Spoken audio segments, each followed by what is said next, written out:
നമസ്കാരം.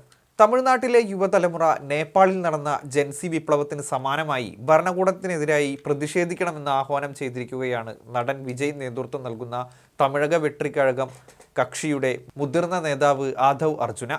എക്സ് പ്ലാറ്റ്ഫോമിൽ പങ്കുവച്ച പോസ്റ്റിലൂടെയായിരുന്നു ആഹ്വാനം. പോസ്റ്റ് പിന്നീട് ഡിലീറ്റ് ചെയ്യുകയുണ്ടായി. എങ്കിലും പോസ്റ്റിന്റെ സ്ക്രീൻഷോട്ട് വൻതോതിൽ പ്രചരിക്കുകയാണ്. ദുഷിച്ച സർക്കാരിനെതിരെ, അതായത് ദ്രാവിഡ മുന്നേറ്റ കഴകം സർക്കാരിനെതിരെ സംസ്ഥാനത്തെ പുതുതലമുറ പ്രതിഷേധവുമായി തെരുവിലിറങ്ങണം എന്നാണ് തമിഴിൽ പോസ്റ്റ് ചെയ്ത കുറിപ്പിലുള്ളത്. കരൂരിൽ വിജയിയുടെ റാലിക്കിടെ ദുരന്തമുണ്ടാവുകയും 41 പേർ മരിക്കുകയും ചെയ്ത് 48 മണിക്കൂർ തികയുന്നതിന് മുമ്പാണ് ആദവ് അർജുന ഇത്തരത്തിലൊരു ആഹ്വാനത്തിന് മുതിർന്നത്. നിരുത്തരവാദിത്വപരമെന്ന് പോസ്റ്റിനെ വിശേഷിപ്പിച്ച DMK നേതാവും ലോക്സഭാ MP-യുമായ കനിമൊഴി പോസ്റ്റ് അക്രമത്തിന് പ്രേരിപ്പിക്കുന്നുവെന്ന് മുന്നറിയിപ്പ് നൽകുകയും ചെയ്തു. പോസ്റ്റ് ഉടനടി ഡിലീറ്റ് ചെയ്തതായും അർജുന ആഹ്വാനം ചെയ്ത വിപ്ലവമായോ പോസ്റ്റിലെ പരാമർശങ്ങളുമായോ പാർട്ടിക്കും യാതൊരു ബന്ധവുമില്ലെന്ന് TVK വൃത്തങ്ങൾ അറിയിക്കുന്നുമുണ്ട്. പാർട്ടിയും വിജയിയും ഒരിക്കലും ജനങ്ങളെ അക്രമത്തിന് പ്രേരിപ്പിക്കില്ലെന്നും TVK കൂട്ടിച്ചേർത്തു. യുവജനങ്ങൾ നയിക്കുന്ന വിപ്ലവം മാത്രമാണ് ഏക പരിഹാരം. ശ്രീലങ്കയും നേപ്പാളിലെ ജൻസി തലമുറയും ഭരണകൂടത്തിനെതിരെ വിപ്ലവം നടത്തി. ഇവിടെയും യുവജനങ്ങൾ വിപ്ലവത്തിന് നേതൃത്വം നൽകും. ആ വിപ്ലവം ഭരണമാറ്റത്തിന് കാരണമാകും. ഒരു ദുഷ്ട ഭരണാധികാരിയുടെ കീഴിൽ നിയമങ്ങൾ പോലും ദുഷിച്ചതായി തീരും. വെറുതെ റോഡിലൂടെ നടന്നതിന് ആളുകളെ മർദ്ദിക്കുകയും സോഷ്യൽ മീഡിയയിൽ അഭിപ്രായം പ്രകടിപ്പിച്ചതിന് അവരെ അറസ്റ്റ് ചെയ്യുകയും ചെയ്യുന്നു. അർജുനയുടെ പോസ്റ്റിൽ ഇങ്ങനെയാണ് പറയുന്നത്. അതേസമയം കരൂരിൽ കൊല്ലപ്പെട്ടവരുടെ കുടുംബാംഗങ്ങളെ സന്ദർശിക്കുന്നതിൽ നിന്ന് വിജയിയെ തടയരുതെന്ന് സംസ്ഥാന സർക്കാരിനോട് നിർദ്ദേശിക്കണമെന്നാവശ്യപ്പെട്ട് അർജുന മദ്രാസ് ഹൈക്കോടതിയെ സമീപിച്ചിരുന്നു. നിലവിൽ സംസ്ഥാന പോലീസ് നടത്തുന്ന അന്വേഷണം ശരിയല്ലെന്നും നിഷ്പക്ഷമായ അന്വേഷണം ഉറപ്പാക്കാൻ കേന്ദ്ര ഏജൻസിയായ central bureau of investigation CBI തന്നെ ഇറങ്ങണമെന്നും അദ്ദേഹം ആവശ്യപ്പെട്ടിരുന്നു.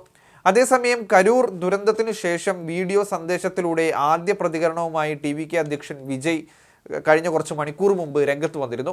ഇത്രയേറെ വേദന അനുഭവിച്ച സംഭവം ഒരിക്കലും അനുഭവിച്ചിട്ടില്ലെന്നും മനസ്സിൽ വേദന മാത്രമാണുള്ളതെന്നും വീഡിയോ സന്ദേശത്തിലൂടെ വിജയ് പറഞ്ഞു വെക്കുന്നു. കരൂർ ദുരന്തത്തിനു ശേഷം സാമൂഹിക മാധ്യമത്തിലൂടെ പ്രസ്താവന ഇറക്കിയ വിജയ് ആദ്യമായാണ് പ്രതികരിക്കുന്നത്. തന്നോടുള്ള സ്നേഹം കൊണ്ടാണ് ആളുകൾ കാണാനെത്തിയത്. ആ സ്നേഹത്തിന് നന്ദിയുണ്ട്. എന്നാൽ സംഭവിക്കാൻ പാടില്ലാത്തതാണ് സംഭവിച്ചത്.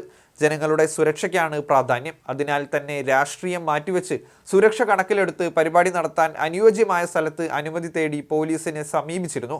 പോലീസ് അനുവദിച്ച സ്ഥലത്താണ് പ്രസംഗിച്ചതെന്നും എന്നാൽ നടക്കാൻ പാടില്ലാത്തത് സംഭവിച്ചു പോയെന്നും വികാരാതീതനായി വിജയ് വീഡിയോ സന്ദേശത്തിൽ പറഞ്ഞു.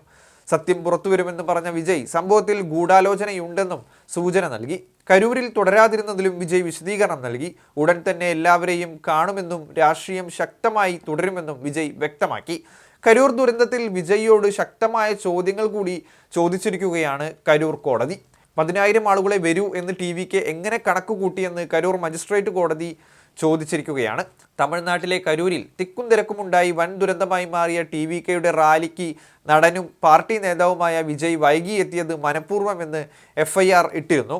10,000 എത്തിയ റാലിക്ക് നിബന്ധനകൾ പാലിച്ച് സൗകര്യമൊരുക്കിയില്ലെന്നും ആവശ്യത്തിന് വെള്ളമോ മെഡിക്കൽ സൗകര്യങ്ങളോ സ്ഥലത്ത് ഉണ്ടായിരുന്നില്ലെന്നും FIR-ൽ കൃത്യമായി പറഞ്ഞിരുന്നു. കരൂർ ആൾക്കൂട്ട ദുരന്തത്തിൽ പോലീസ് കൂടുതൽ നടപടികൾ എടുത്തിരുന്നു. ഒരു TVK പ്രാദേശിക നേതാവ് കൂടി പോലീസ് കസ്റ്റഡിയിൽ ആയിട്ടുണ്ട്. കരൂർ സ്വദേശി പൗൻ രാജാണ് കസ്റ്റഡിയിലുള്ളത്. പരിപാടിക്ക് അനുമതി തേടി നൽകിയ അപേക്ഷയിൽ ഒപ്പിട്ട ആളാണ് പൗൻ രാജ്.